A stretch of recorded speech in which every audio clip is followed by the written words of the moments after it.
Hi, everybody. This is Joanne Eisman with Reach the Unlimited, and I want to thank everybody for being here for this week's live show. And I'm very excited to have Romitas with us today. And thank you, everybody, for showing up early. Romitas is from Switzerland? Norway. I'm in Norway. I'll look at that and see. I was like blown away when she told me where she was from. Anyway, I want to welcome you to our show and thank you so much for taking your time and getting up or not going to bed when you would normally go to bed and sharing this time with us. So thank you for being here. And can you tell everybody a little bit about yourself and what you do? Absolutely. I'm a life coach. I am an inspirer, which means I've been told that at least whoever I'm in contact with leaves happy. So I'm also an author. I'm a medium and I'm a public speaker. And so my goal, the way that I work is I assist people with living their full potential and being who they truly are in this life. And it's really wonderful work because I find that the way that I help people to achieve this is by doing my own work. So how amazing is that? Doing your own work, and then you're finding the tools and exploring the tools and strengthening the tools to help other people. So I just love it. It's just, there's no other work I want to do in this lifetime. You know, that's one of the things that I know in my journey, that's what brought me to where I'm at, is doing my own work. But a lot of people are afraid of that or don't think they need work. I mean, it blows my mind too. People are like, no, I'm good the way I am. Which is fine for them. I mean, it's not putting anybody down, but we always can grow. We always can find ways to make ourselves better. How does that work for you when you started your journey into digging down deep and uncovering the things that you saw you needed to work on? I feel it started at a young age, just growing up in a household with no father or with a father that was never around. Seeking that love and that attention and validation from a dad that was never around caused a lot of trust issues, a lot of feelings of inadequacy and not good enough. And so bless his heart, that's the gift he has given me, because I wanted to overcome those feelings. They were heavy, they were painful, and I'll just say they were traumatic. And so nothing in the physical world quenched that need and that desire to be wanted and loved. And so I feel like that was my path. That was my soul's calling to figure it out, to do the inner work, to overcome the trauma and the pain and the hurt so that I can help other people. And so in doing so, I discovered a wonderful tool, and that is how I assist my clients. Yeah, they help. We are the teacher, and the student teaches the teacher at the same time. It always works that way. But I love what you said about quenching the thirst to heal that part of you, right? About needing to feel and be loved. What did you learn as you went through your process in that way? Because that's huge for so many people. What I learned is that the more I tried to quench that desire with anything in the material world, it just got worse. I didn't get closer to a solution. I got further away. And in my seeking, it took some time, growing up as a child. My mom didn't teach me the tools. I didn't have a mentor. I had to discover it on my own. It's the school of life taught me. Experiences taught me. Life was my best teacher. But through those processes, seeing that I was getting further and further away from my goal of healing, I realized I need to go within. No one told me to go within. One day I just decided, in my teen years. I don't remember the exact time. I would say maybe 18, 19. And I just threw my hands up like there has to be something. I tried everything, food, alcohol, bad relationships, being a rebel teenager, praying, everything I tried at least. But I had to be still. I had to just throw my hands up and surrender. But I have to say, you have to go through it to find it. I agree with you. It's been a journey for me as well. And I still feel like, I'm learning more and more about how to come back home to myself and who I really am. I feel like that's a lifelong process that we go through, but we all have I think our things in life that trigger us or that have affected us that all of us experience, but I think we deal with it in different ways. But one of the things that you and I had discussed in this topic was about the soul, and ultimately that's what leads and guides us. Can you talk a little bit about your path and connecting to your soul's purpose and your understanding that your soul is really more in charge than the human body is? Absolutely. And I would say ultimately that's what it was, because Demetrius, the physical Demetrius, the tall, black, young, all the titles of who I am in this world, couldn't figure it out on her own. But the soul of Demetrius, the nameless, formless part of me, and even when I'm talking about it now, I get emotional, knew that it was time. And as you said, situations and people and circumstances triggered this pathway of going inside because I had nowhere else to go. And so it was in that not finding anything in my external, I went to the internal, and my soul ignited. I guess that's the best way you can say my soul ignited. And then I would meet certain people. I would come across certain circumstances where I knew I couldn't find a solution outward, so I went inward. And it helped me to practice being still. I realized I couldn't get in touch with that place within me, which now I know was my soul, unless I became still and quiet and reflective. And then I would receive what people will call hunches, just gut feelings. I would know what I need to say. I would know what I would need to do. I would know what action I would need to take. And sometimes it was no action at all. Yeah. So with practice, it got better and better. And I feel even so now, I don't feel I follow the guidance of my soul 100% every day. I have to say, I'm a little rebel still inside, but I strive for it to live a soul-led life. And it's just so rewarding. Well, I love that you say that, because we don't always follow what we're being inspired to do in whatever way we're inspired, because we're human, and that's what we're here to do, is have that human experience. So we have free will, and we're human. Yesterday, I don't remember what it was, but I remember chuckling because I heard I should do something or whatever it was, and I was like, no, I think I'm going to do it this way. Absolutely. And I feel like our soul chuckled back at us. Exactly. And they're like, okay, there she goes. Free will, it's her life. So I think I can remember what it was, because it wasn't significant, but I remember thinking, because your soul will always guide you, right? And usually I'm very much now on target, because I wasn't before. Like you, I was doing my own thing, being the rebel that I was being. But now I understand that we are a team, right? Your ego and your soul works together as a team. But I wish I could remember what it was. But I remember thinking, no, we're here to have an experience. It wasn't anything that was life-shattering, and I was willing to go for the experience. And I did experience from it, and I was aware, the whole time was like, okay, you're experiencing this. So I feel like that, a lot of people in our industry tend to be very rigid about even things like that. But it's really understanding that your soul is here for an experience, to go through that journey with your humanness. Absolutely. You can say that again. Say that 10 times. I know, right? Absolutely. Like you said, we're human beings living a spiritual experience. Spiritual beings living a human experience.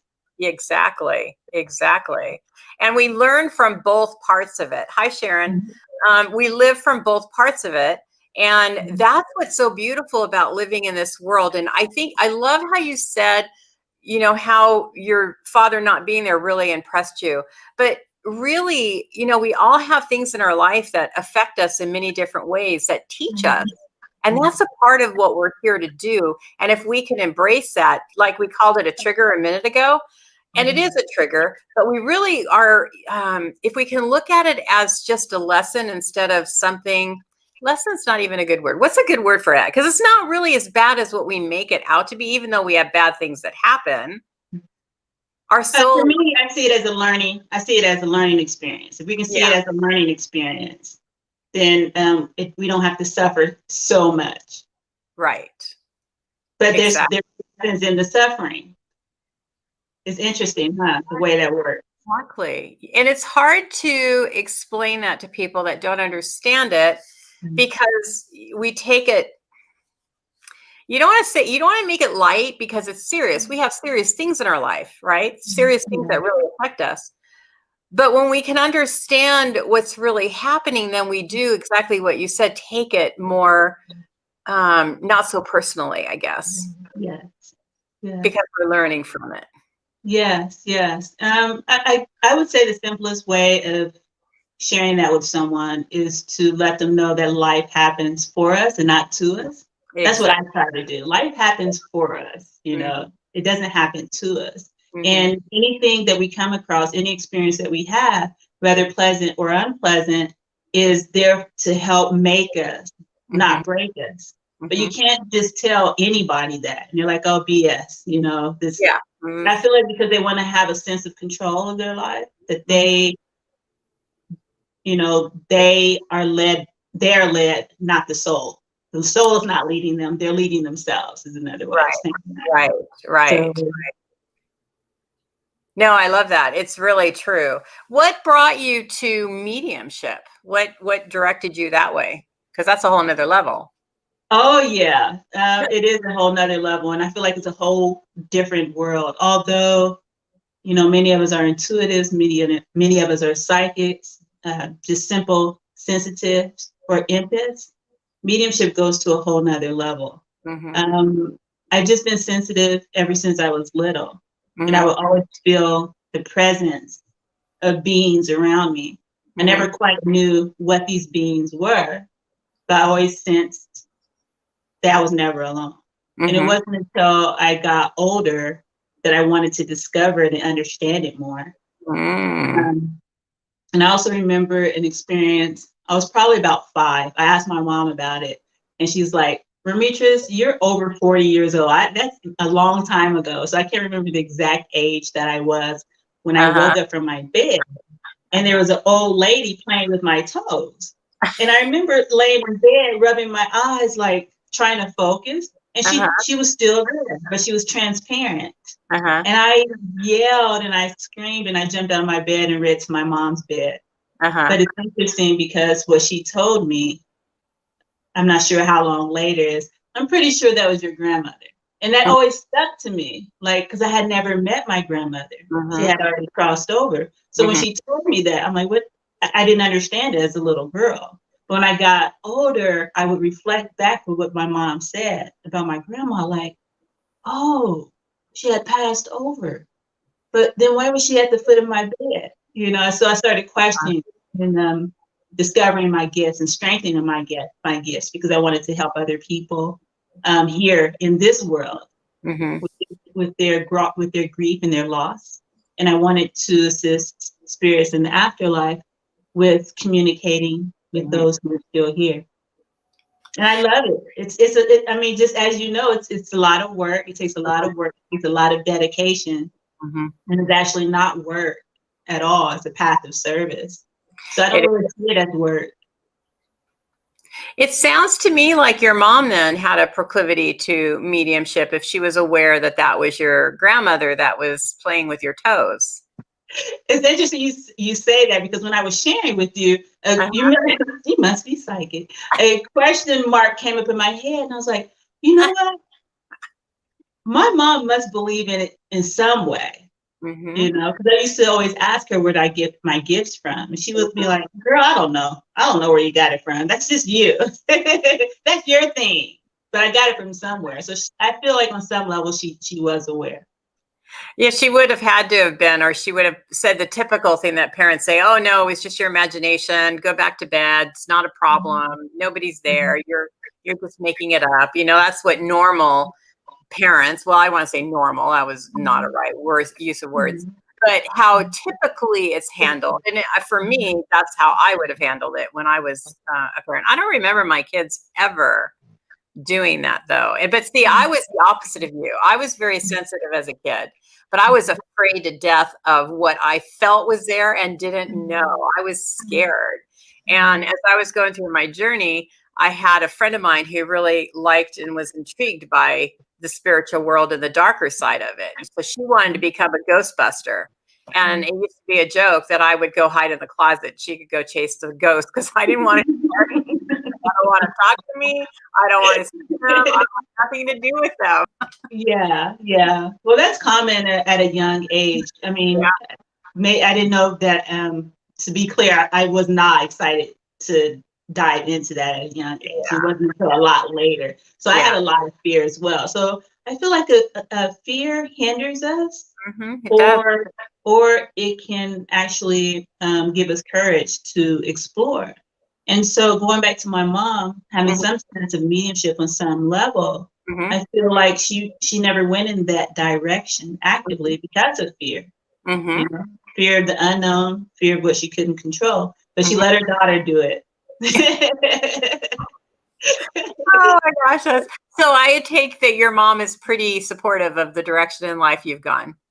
Very much. She can't explain it. She doesn't understand it, but she is very supportive. Do you ever do readings for her or bring back her mother or loved ones? It's very interesting you asked that as well, because she's very curious. She's very curious. Wow. And so I live here in Norway, and she lives in Texas. And my family are very, very laid back, very country hard-working folks. So they don't like getting on airplanes. But you have to take like a 14-hour airplane trip to get here. So needless to say, they're not here often. But the time she has come here and we spent a lot of time together, she'd always say, so what are those mediumship books on your bookshelf? Is there anyone around me? And so I would bring up some names, and she's like, oh, that was our babysitter when we were little. How did you do that? I'm like, Mom, I can't tell you how I do it. It's a gift that we all have that I got from you. She still denies it. Yeah. Well, that's. So I brought through her babysitters for sure. I love that. What part of Texas? I have to ask that. Mesquite. Mesquite. Where is that? What part? North, south, middle, central? I've lived in Norway now for 11 years. I have to say I can't really remember, but it's about 45 minutes outside of Dallas, Fort Worth. Oh, okay. So in that area. Okay. The only reason is I have family that lives close to Austin, which it's like 2 hours from Dallas or Houston. Okay. Yeah. All my family, I've always been the black sheep of the family. Of course, I would be the only one to move to Norway, or actually to Europe. I have to ask, what brought you to Norway? What would you think it would be? It's always love or work. Okay. Love or work. Love or work. Which one was it? Or both? My husband's Norwegian. Okay. Yeah. We met in Los Angeles now 21 years ago. Wow. That's crazy. So we lived in Los Angeles 10 years, in Norway 11 years. How do they take what you do in Norway? How is the tide in that part of the world? Well, when I moved here almost 11 years ago, it was in its infantry, the infant stages here in Norway. People, they weren't really open to it, and it was pretty foreign. But after I lived here a couple of years, from I would say 2009 to around 2011 or 12, it started becoming more accepted because of different things on TV. Now, that helped our gift, but it hindered our gift as well. Exactly. Because they expected us to do like they do on TV. But it was, I felt like Norway moved in the right direction as far as being open to it. Then it takes people like you and I who are professional with what we do just to show people how things are done and how they're not done. But let them decide on their own.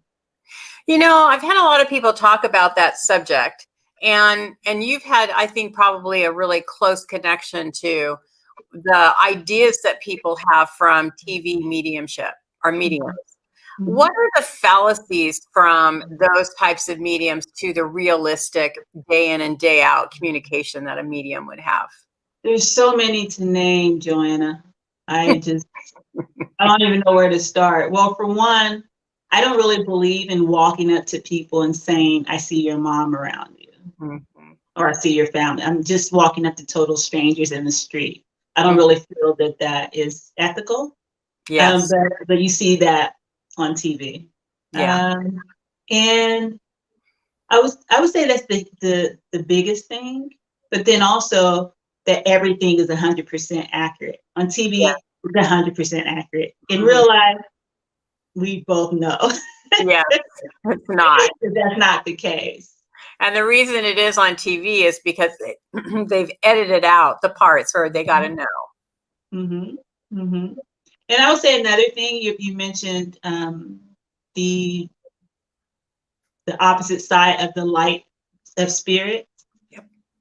I feel that TV depicts that side as like scary or evil or demonic. And I just feel like everything has an opposite. And I don't feel like any shadow can cause you harm. It's just unconscious. It's unconscious energy doing what it knows best. So it's nothing to, there's nothing to fear, but they create a lot of fear with the shadow side. Hi, Pam. I agree 100% with you. And I'm glad that you said that, because when you feel like you're in an energy that's negative, mm-hmm. It's fear that causes it to be more negative. It's mm-hmm. not that energy is more negative, because like for me, when I first, came into the woo-woo world, if you want to call it that, mediumship was nothing that was even a part of my even going there, mm-hmm. mostly out of fear. But as I went through the process and I understood how fear can trigger you, trigger your negativities or your doubts or your fears of life or the weaknesses that you have. And if you can understand that everything is vibration, mm-hmm. and if you're looking at something at a lower vibration, which would be the darker energies, it's just energy. Mm-hmm. It's nothing more than that. And so we can rise above that or lift that energy just based on how we're looking at it. So if we're looking at it in fear, then we're giving it power to stay in a fearful, darker source. But if we're lifting it up and saying, no, this is only a whatever, soul, animal, whatever it is, and then you figure out what they're there for, what's going on. Yes, exactly. As you said, it's only energy. The energy is information. It's there for a reason, and it's information. So it's easy for us to say, and people who don't really understand our work or don't really understand energy, mm-hmm. the light and the dark of that, for us to say, well, it's just information, it's just energy, just go into that space and see what it's all about. It's easy for us to say that. But I can see the challenge mm-hmm. in that, where people aren't setting really strong boundaries, when mm-hmm. people don't really know themselves or their own energy imprint very well. There is a lot of fear mm-hmm. involved. And I would tell people, if that's the case for them, just practice shielding their energy, which it doesn't mean you're protecting yourself against anything. It just means you're holding your positive energy in. So learning to shield, setting boundaries. Right.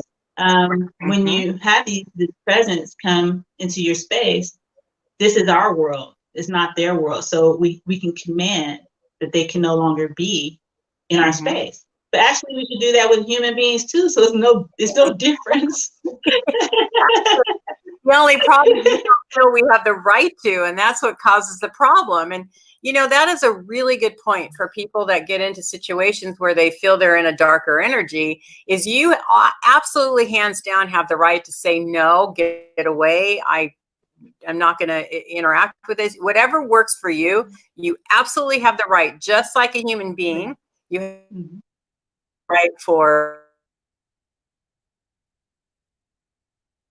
cannot overtake it, that they can. I don't know what's happening with my connection, but it's doing something wonky today.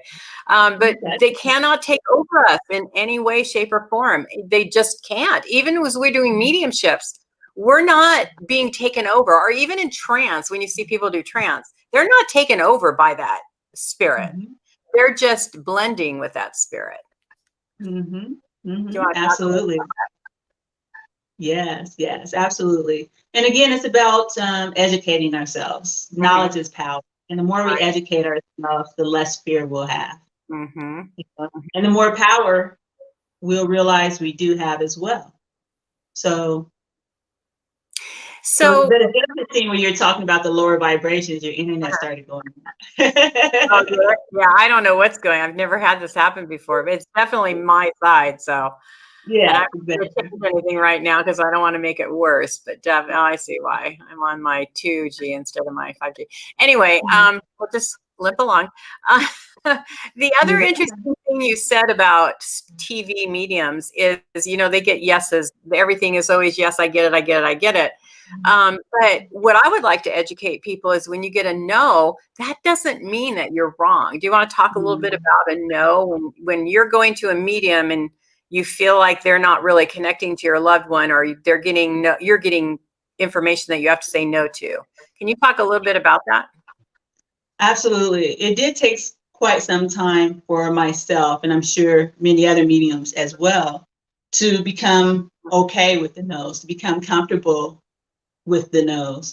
For myself, I do explain if I'm in a demonstration setting for the sitter to say yes, no, or maybe. But for me, I emphasize, if it's a no, please just say it clearly. I'm very okay with the no. So I let them know that, just say it freely. For me, I understood that when it's a no, I just have to go back to the visiting spirit and say, what do you mean by that? For me, I love talking, I love exploring. So it's a thrill for me to get a no. And so I feel like when the person you're giving a reading to understands that no's are okay, it makes it a lot more fun for us. And for us as mediums, I feel like it's a professional level to get to where the no's don't bother you at all. Right. It's, I have to say, I'm still struggling with that, only because from my standpoint, it's the ego that gets in the way. And that's a part of the communication problem. One is that you've got your ego in the way, but you're feeling like especially when you talked about in the beginning about having worthiness issues. So if you have worthiness issues and you're getting a no, then definitely you're going to go into whatever hole that you're going to go into. But if you think about the way that the spiritual world's working with us, we have to, it's like, I always say it's like a second language. We're learning a whole new language because they're trying to communicate through us to get their message out. They have to use our Rolodex to be able to do that. That's why you get a no sometimes. So I don't think it's necessarily something wrong with the medium. It's just a communication barrier. Absolutely. What you said hit the nail right on the head. It's about when spirit is using the resources we have, and if there's something inside of us that is not yet healed, then the information is going to be distorted. Right. We're not going to really understand what we're receiving because we're triggered, right? So the more and more we do our inner work, we clear the communication. And I feel that's when my in receiving no's didn't bother me so much when I started to develop and know who I was. The less the no's bothered me. Exactly. And I love that because the no's are only a way to teach them and to teach you. Again, it's the, teaching thing back and forth. So if you have somebody who you're working with that is really starting, like you had talked earlier about going into the silence, going into the quiet. And a lot of people freak out when you say that because they don't want to go into the silence and they don't want to be quiet, and it's freaking them out because they're hearing, as all of us go through, you hear more when you're in the silent until you get used to being in the silent. Can you talk a little bit about your process through that? Well, it depends on my intention for getting into the silence. If you just mean in general in my life, I see it as a walking meditation. I know that, again, because in my life, I knew I couldn't find the answers in my external world. First thing in the morning, don't tell anybody, but I'm that type of person that if I have my cup of coffee and my husband asks me a question, I show him the cup. It needs to be empty or way down to the bottom before I could even function. Because for me, I'm sitting with myself, I'm sitting with my soul, I'm sitting with spirit, and a lot of communication is going on. Even though he doesn't hear anything, I'm communicating. Right. So I'm sitting in the silence, and for me, it's so comfortable, it's so comforting, and it's a recharge for me. Every morning, I have a huge cup.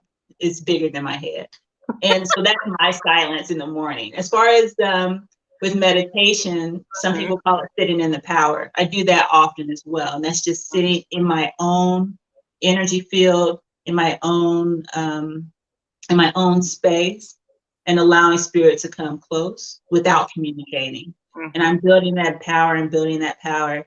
And I feel like it helps us to sustain our link in mediumship. Absolutely. So sitting in the silence for my mediumship, I feel like is a necessity for my work. Sitting in the silence in my everyday life, I feel is a necessity for me to receive clear guidance for my day. Yeah.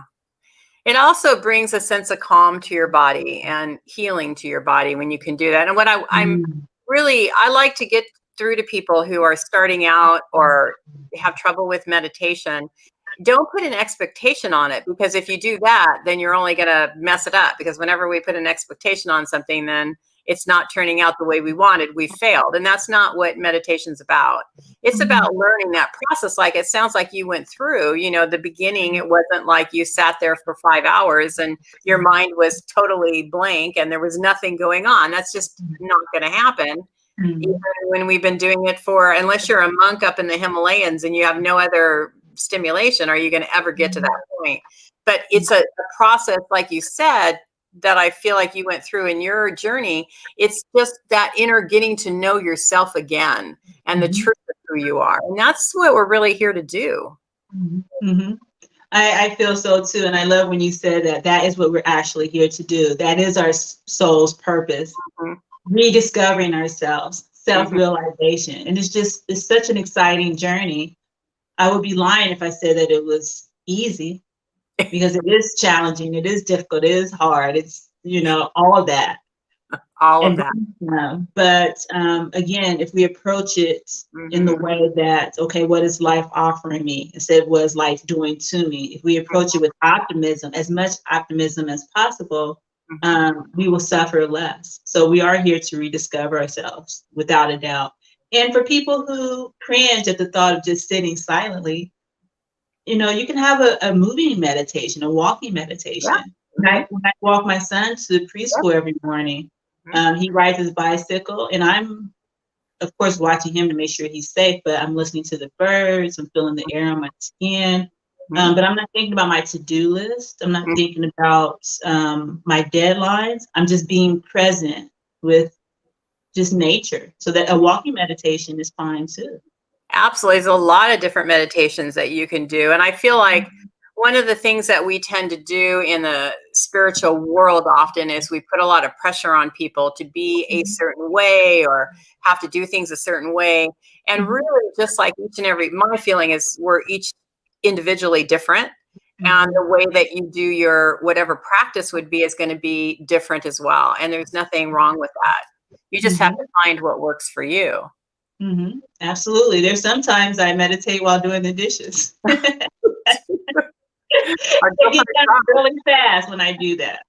I'm like, oh, I'm done already. And some days you have really good meditations and some days you don't. It just works that way. Hi, Bewitched. Oh, I love that name. That's a cool name. I like that one. Hi, Denise. So as you have been doing your work and you've been working with people, what are some of the tools that you give them? Because I know for you, we're very similar in the way that we understand that our purpose is to evolve in our soul's evolution, right? That's to pay attention to what our soul is here to experience and learn. So when you're working with people, what are some of the ways that you help people to be in contact with that or be connected to that? There's so many ways, Joanna. It's and that's why it's fun. It's so fun because I never know what to expect. As you said, each of us are unique. in our own special way. No two people are the same. So I don't have one cookie cutter way of working with my clients. But one thing that is something that never changes is when they sit in front of me and I ask, how can I assist you? And they start talking, I'm not listening to their words. I'm listening to the vibration of their words, and I'm listening to the need. And I'm listening to whatever it is their soul is telling me. I don't even hear what they're saying. So that's one thing that's present in each session. And so after they're done talking, I'm like, okay, well, thank you so much for sharing. Would you understand? And it could be something from childhood, which a lot of it is, because I had a challenging childhood. So of course that would naturally come to me, but not every time it's not. Right. Other times it's recent traumas that they've experienced,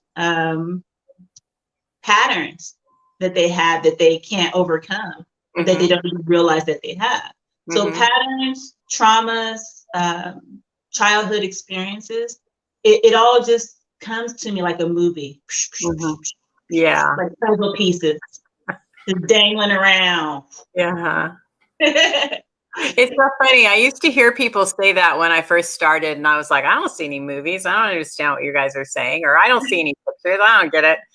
And I realized, I don't know when, but sometime in my journey, I was like, wow, it really is like a movie that goes off in your subconsciousness. It's not even in your brain. It's not even in your head, really. It's just like this projective hologram of something that's showing you this path, or something that is important for that person to work on or know or be aware of.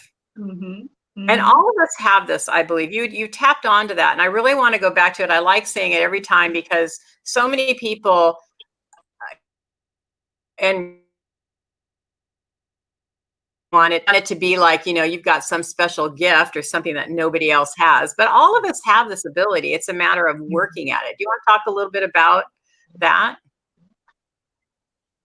Yeah, I feel that I could be wrong. This is just my perspective. I feel like you have to have a great deal of empathy. You have to be able to understand and put yourself in that person's shoes. You have to understand and be able to communicate with that person on their level of understanding, because everyone is different, as I said. And so when oh my God, it just went away. I think it went away with the movie. What was your question? Sorry about that. It just evaporated. You were meant to talk about something else, obviously. That was a talking about. I hate it when I do that. Everybody has the proclivity to do mediumship. They are psychic. We're all born with these traits, but not all of us actually use them all the time, because we're here for other reasons. But, what is your feeling on that, about everybody having these abilities? Yeah, I feel that. Thank you for that. I feel like we all have this innate ability to connect with each other on a soul level, because hello, we're all souls. Exactly. It's not rocket science. So I feel like it's an innate ability, and if we realize that first, right? We're a spiritual being living a human experience, and you start to explore your spiritual nature. I feel like it becomes a lot easier. It becomes a lot more fun if you realize that you're more than just your physical body. When you realize that you're beyond one dimension. So I can't really say where to begin, but one thing is just accepting your physical, both your physical and your non-physical aspect of yourself. Accept that you're more than what you see. You're more than what you ever know. And in that seeking, the answers will find you. The steps that you need to take to go deeper into your soul's purpose will find you. It's called synchronicity. It's called divine orchestration. You don't have to look that far. The people, places, and situations will come along your path. So again, it's not something you have to do. It's just someone who you become. It's not an action. And then, yeah, some people are like, oh, well, I don't really understand that. You can't understand it with the surface mind. You just have to feel it and let it resonate. Yeah. Circus mind. You know, you said that so beautifully, because I think that we often, even in this world, we can tend to forget that we are more than, hold on, there's a problem going on. So what do you mean that you only see one? Are you only seeing one of us at the same time, or can someone put in there what you mean? Is there something wrong with my chat stream? Let me know, Sharon, if there's something going on that you're not seeing both of us, because it's definitely something wonky going on.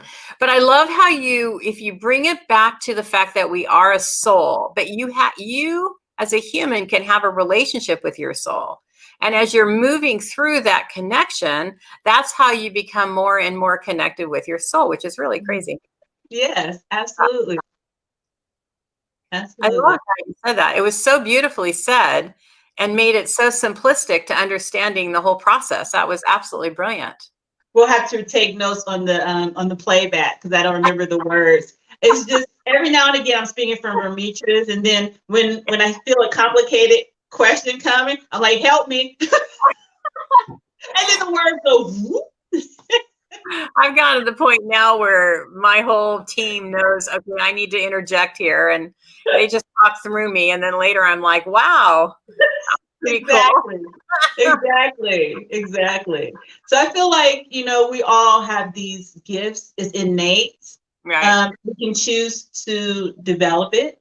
But one thing I did realize is that we can't rush it.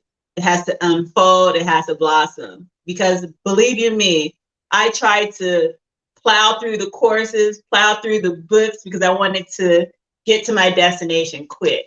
But it took many years for me to get to the place where I am now, and being confident with wherever I am in my development, and know that it's always going to get better. And then there's going to be some days that are crappy, and there's always going to get better because I've learned from the crappy days. I get it now.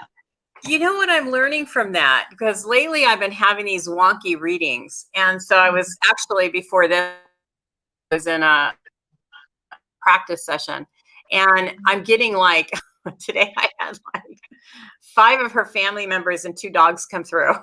It's like, time out here. We can only do one at a time. But what I'm trying to say is that when we go through that time period where things seem off, it's because we're up leveling or changing, or they're challenging us to explore something in a different way. So, we were talking about looking at life that's not so hard. This is a part of it. If you're not the victim, or you're living through life is working with you, then you understand that and you go through those in all parts of our life, those wonky times, because it's about you seeing things in a different way so you can understand and learn it in a deeper way or a more expansive way.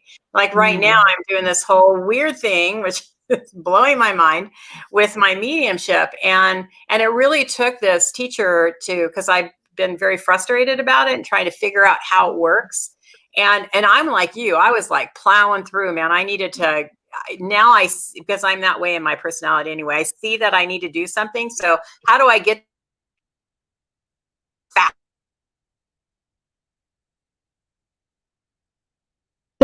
when this is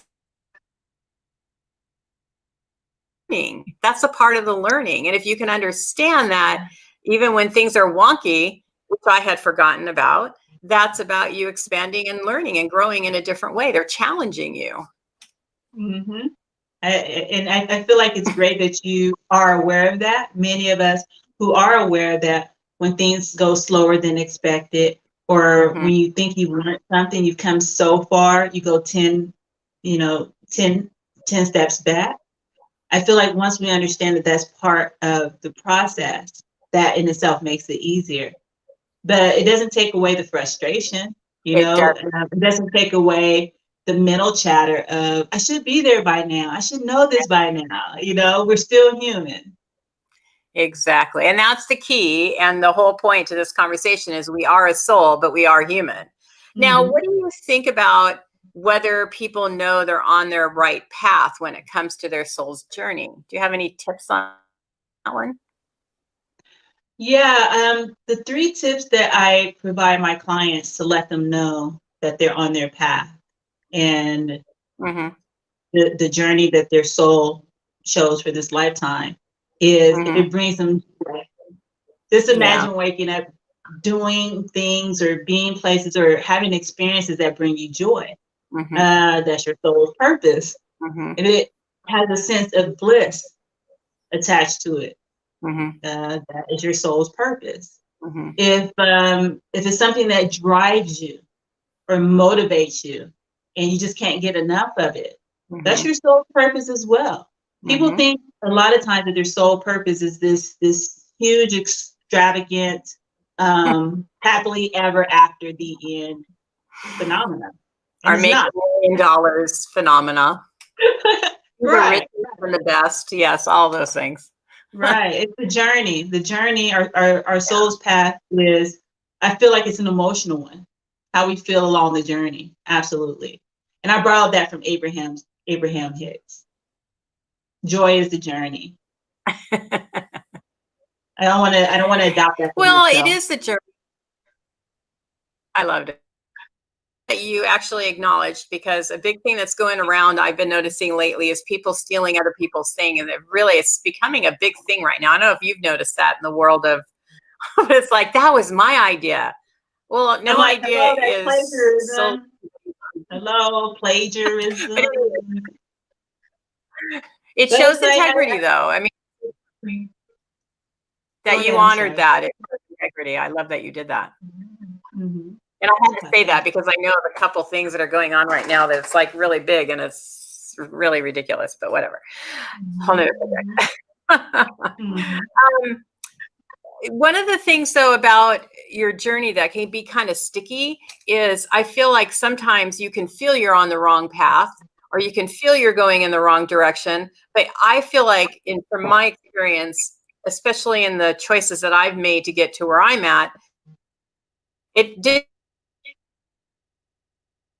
right. But it's like I used to tell my kids when they were little, all roads lead to Rome. It's just, do you want to take the easy road or the hard road? You're always going to get to where you need to go. It's just, what direction are you going to take to get there? And if we can remember that, then that's also very helpful. Right. And if we can keep our eyes on the prize, if we can keep our eyes on the goal of what we want in our life, and just find that path of joy on a regular basis, we'll get there eventually. And there's going to be some rocky roads, there's going to be some slippery roads, but if it's still in your vision, no matter how far away or how close, you will get there. Like you said, all roads lead to Rome. You will get there. Now, I have to say, recently, I would say it happens maybe once a year, where there's a series of events that I feel like are totally out of my control. I'm like, what the heck is in the water? What the heck is in the air? Just nothing's going right. Circumstances are not playing out the way that I wish they would. People are not being as kind as they should, and the world just seems like chaos. And I just want to go dig my head in a hole. And it feels like I can't move forward. I'm wading through thick mud. Those are the moments when we're supposed to do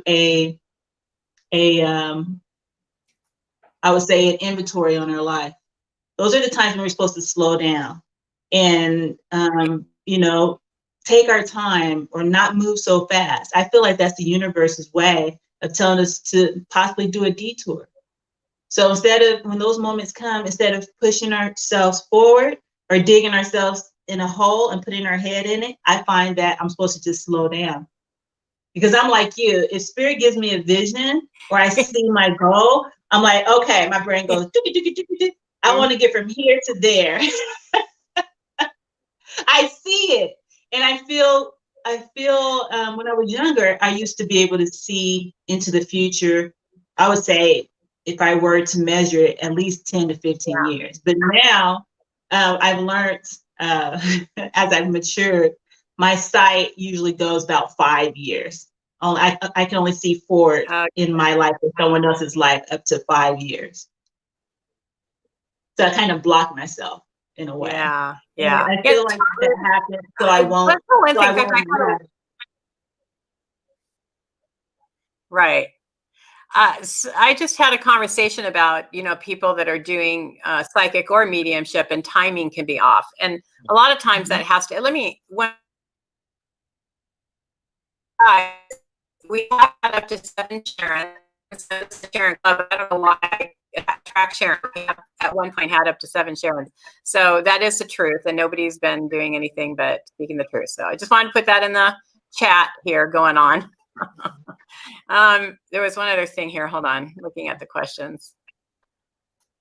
And book Bewitched, which I absolutely love that name. What did you need?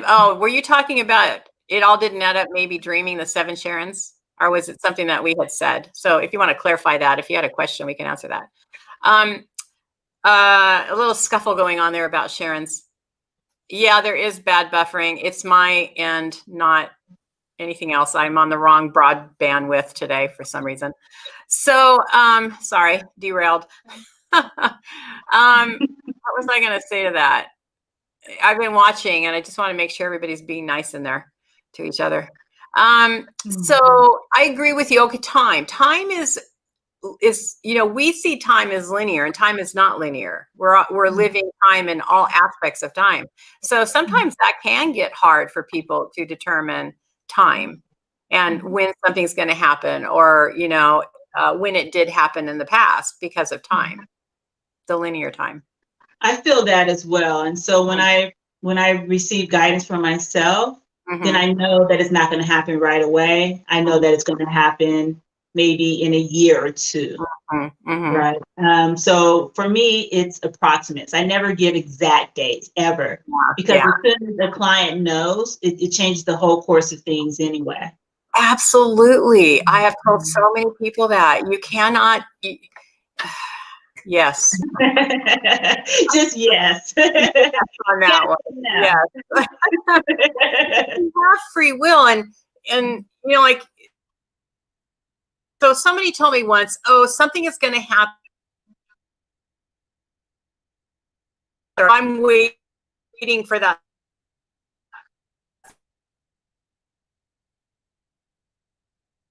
Is that when somebody says too many other parties involved in some picture, that can totally change the directory of whatever everybody decides, that can change the directory of an outcome. It's just like you can take many different roads to get to where you're going, and all of them are going to get you there. They're just going to lead you in different paths. So that's one of the bigger problems, especially when you have a psychic who's saying, okay, this is going to happen on this day. The potential of something happening is correct. But the altering of time, or the specifics of a situation, or, so many other things can be determined by other people's choices that would be in connection to whatever that reading was about. Everybody has free will. And that's why I tell my clients, I always give them the highest possible outcome. Here's the highest possible outcome according to your thoughts in the situation right now. Here's the possible outcome. And I feel that this will occur around in 3 years in the autumn.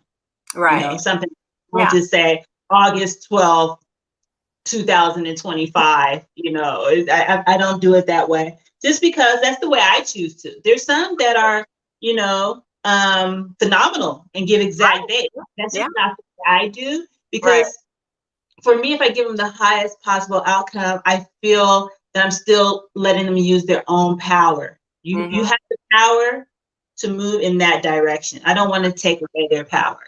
Exactly. But that's how I feel. I'm not saying that that's what happens. That's just the way I'm wired, and that's just what I feel. And I'm in agreement with you. I feel like, you have to be able to make choices yourself. Just because, like when I did that yesterday, it was like, this would be easier to do it this way. And I was like, well, yeah, maybe, but I really want to experience it this way. So I had my free will to choose which. Don't ever want to lose that, ever. You don't let anybody, which I have preached, I don't know, time and time again, don't let anybody take your power away. I know a person who has stayed in a really bad relationship because someone told them, a psychic told them, this person is good for you and you should stay in this relationship. Not a good idea. You should stay in the relationship if you want to stay in the relationship. Not because a psychic told you he's a really good person and you should stay in it. That's just not. Anyway, don't give anybody your power away. Right. That's Absolutely. the The moral. power is yours. The power is yours. No one can take it. It's yours. Yeah. Or you give it Yeah. away. Absolutely. And I Exactly. feel those people who follow others' advice Mm-hmm. other than their own, that's their soul's purpose as well. That could be. To learn to speak up for yourself and to learn to trust yourself and to honor yourself. That's their path. So people who are wired that way is not a good thing or a bad thing. It just is. That's just who they are. Yeah. And that's what they've come here to uncover and discover about themselves. So I'm glad there's not a scuffle. I just wanted to make sure. I'm not saying there was. You guys are doing good. I just want to make sure. I agree with you. And, you know, I think it's, if we can understand that we're all here for a journey and not judging each other. Hi, Sharon's. Not judging each other. Then that's what it's all about. It is acceptance. And, you know, the other thing is assumptions, not assuming. Not assuming what somebody's thinking, not assuming what somebody's doing. Assumptions is another big faux pas that you can get into. Yeah, I feel like we have to also know that although this is our life, and some people they think, well, if my soul is going to guide me, if there is, you know, this intelligence, then maybe I don't have to do anything. Maybe I'm just going to be okay. Maybe I can't just sit in lotus pose and ask what I want. But the thing is, the universe meets you at the point of action. Yeah. It's about co-creating, right? Yes, It's it about is. co-creation and universe meeting you at the point of action. That doesn't mean that you're supposed to release all responsibilities and just let things fall in your lap, because they'll be waiting for a very long time. So the more and more we just really practice with tuning into that stillness within, there is guidance there.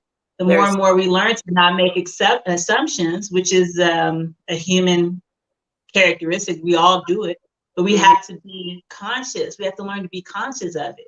I mean, I do it. I just did it the other day. I was like, crap, I just made an assumption. You know, I have to call myself out. I have to really step back and then do the inner work and then forgive myself, you know? So it's a lifelong thing, forgiving ourselves and moving right along. Learning the lessons, sharing the tools that you learned. A lot of, yes. And a lot of people have problems with love externally. And I was just talking with someone last night about this, about, you know, if you're looking for this love outside of yourself, you're looking for this relationship, you're desiring this relationship. And we know that you can put out into the universe, this is my desire, this is what I want. But it goes along with that sitting in the quiet, right? And the stillness within and loving yourself. And a lot of us don't love ourselves. And if you don't, like I said, it's like getting to really know yourself. And when you really know yourself, then you can be kind to yourself. And if you do something where you're doing an assumption or a judgment or a condemnation, any of those things, and you can catch yourself and go, I forgive myself for doing this because I am not here to be perfect. That's the one thing we're here to be, is not perfect. And that's my opinion on that one. Perfectly imperfect. That's what I think. Perfectly imperfect. Exactly. I love it. So you have been doing this work for a while. What would you say is the most common thread that people tend to get into that lead them on a rabbit hole trail? Well, are you speaking of gifts, like our gifts that we have? No, just in general, when we're going through our life and we're trying to figure things out, and, you know, we can tend to go into rabbit holes, because we all, even if we're in this world or not, you know, into the more connected, becoming enlightened or whatever, we all have certain things that kind of take us off track, that will take us down a rabbit hole. What would you, from your experience with working with people, what do you think is the most common? I would say what we were speaking of just now, not loving themselves. So they're looking for it externally, which can take you down a rabbit hole, because you're looking and you're not finding it. So people go into despair, they go into loneliness, depression. So I would say a lack of love, a lack of self-love, a lack of self-worth, a lack of self-discipline, self-respect, all takes us in a downward spiral. Absolutely. Yeah. So again, none of us are perfect. None of us are perfect, but we have to, I feel like we have to just become conscious and set our attention to be the best version of ourselves possible. Anyone can do it, not only people like you and I, we're not special. We just set our intention to do it. Or, you know, we just spirit took us kicking and screaming, I don't want to do it. And we, you know, our soul's like, you're doing this. You came here to do this. So for me, I think it's a little bit of both. Yeah, I think it is. Absolutely. I know for me, I went kicking and screaming for quite a long time. Yeah, absolutely. Not the direction I had planned on going in my life. I don't know where I was going, but this wasn't it. So, and now I wouldn't do anything else, because it's the thing that, you know, we're talking a lot about the soul, and both of us really understand that that is the importance of understanding who we are. But to actually help people to connect with their loved ones and heal, like I did a reading where I was bringing this grandmother through that wanted to get a message to her mother. The person I was reading for, his mother. And it was just simple. And, you know, sometimes I get all wonky with these simple things. It's like, no, it has to be more difficult than that. But all the grandmother wanted to do was say, you knew I loved you, but I never said it. I never said it out loud to you. And that's what I wanted to say to you right now is I love you. And the person who I was reading for totally understood it. And that's the way her mother had felt. And so she couldn't wait to go to her mother and say, this is the message from your mother, that she loved you. And that's the beauty of these connections that you make to help people heal and to show that we don't die. We're not going to die. We're alive forever. And I think that for me, in my perspective, I thought that was a beautiful message that you provided for your client. To me, that's natural mediumship. We get these systems that we're taught, but then we realize, depending on which mentor you have, they're also teaching a different system. So we're going back to that uniqueness, right? What is uniquely you? Everyone's going to work in a different way. So mediumship, I get it. We have to, I feel like in some way we have to have those systems so our work won't be all over the place. So people can work in the proper way. I feel like there have to be standards. Absolutely. But the most beautiful message that you could ever give someone is, for me personally, is just a very simple message that person needed to hear. Exactly. We are told that, you know, evidence is important as well. And I get that. But at that point, your client didn't need evidence. She just needed that message. So we have to trust ourselves. Right. Exactly. I love that. It's true. And I think the more that we do it, the more we see ultimately everybody does want to come back with those similar messages. You know, I love you. I'm sorry that I wasn't there more. Or I get that one quite a bit. You know, I think because of my family background too, I get that one quite a bit. But what do you think would be your last golden nugget that you would like people to know? Oh, just one? As many as you want. Go for your golden nuggets. Oh, well, I'm so passionate about it. I'm just so passionate about it. I can go on and on for another hour. I can't believe we've spoken for an hour so far. But my passion is for people to be uniquely who they are. And I say that because when we grow up, we are trying to please our parents. We're trying to fit in with the kids at school. As a teenager, we're trying to be accepted. We're finding who we are. We're discovering who we are. And somewhere along the way, we forget who we are because of societal conditioning, expectations of others. And so we lose ourselves. And so I feel like the best way to find yourself is just to go on this mission of self-discovery and just be who you uniquely are. Don't try to be like anyone else. Don't try to people please. And it's interesting because the more and more you live from your soul, Mm-hmm. the more and more you realize life is for me and not against me. Yeah. Absolutely. That's So very being who you uniquely are, unapologetically, is the most wonderful thing that you can do for yourself or your own soul, because none of the two of us are the same. And are Can we I say another one? Sure, do another one. Learn to say no. Oh, it's a big one. Exclamation, exclamation, exclamation point on that one. It goes like this. No. That's how you say it.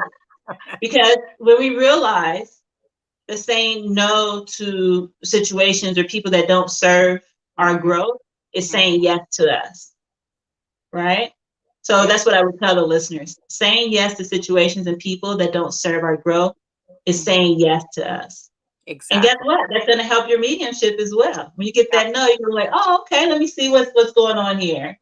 You know, it won't phase you. So be who you uniquely are and be okay with saying no. No, thank you. Those are two of the biggest ones. So those were perfect tidbits, golden nuggets for sure. And it's hard for us in our world to be uniquely who we are. Some of us do better jobs than others, but and I think it depends on your background, but it's hard for us. But the more that you do it, the more that you see how beautiful you actually are and how important that your opinions and your thoughts and your dreams and your character and your being matter. And and we all do matter. Each person matters in this world. You're all here. All of us are here for a reason. So absolutely. And all of us take up space. The space is not just for one person. When I was younger, I tried not to take up space. Oh no, that's okay. Not me. I try to hide and become visible. More now. I mean, I'm a firecracker. So, and guess what? I tried to hide and it didn't work anyway. I know, right? I was the same way. I was. Somebody would call me, but like, you can't call me. I'm not here. We know you can't. No. I'm not who you think I am. Exactly. I totally agree with you. That is a big one. I so appreciate you taking this time, especially, what time is it there again? Is it like? It is midnight. It's midnight.